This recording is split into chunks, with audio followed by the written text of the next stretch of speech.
En bordure de parcelle, un ruisseau, la Règue, l'un des motifs d'inquiétude du collectif. Dès qu'il y a des pluies un peu importantes, elle a tendance à déborder et surtout les nappes phréatiques, les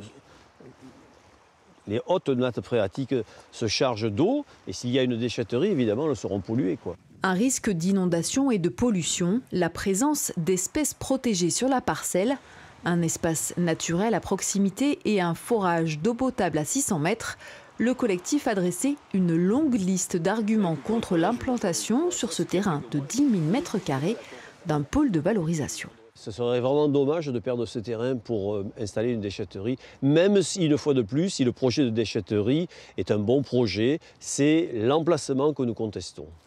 À ce jour, la mairie a publié un plan, un document de travail non définitif de ce qui pourrait être le premier pôle de valorisation de la métropole toulonnaise, un projet mi-déchetterie, mi-ressourcerie que le maire du Pradet aimerait lancer rapidement.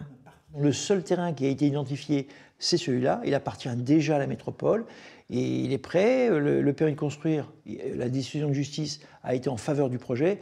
Aujourd'hui, rien ne s'oppose à ce que le projet se fasse là-bas, sauf les quelques riverains qui habitent là-bas qui sont peut-être pas contents et qui font des recours. Des riverains, mais aussi des associations, 7 au total, regroupées en collectif, bien décidées à continuer le combat malgré le rejet d'un premier référé. C'est une étape juste pour essayer d'empêcher, on va dire symboliquement, les bulldozers de rentrer sur le terrain.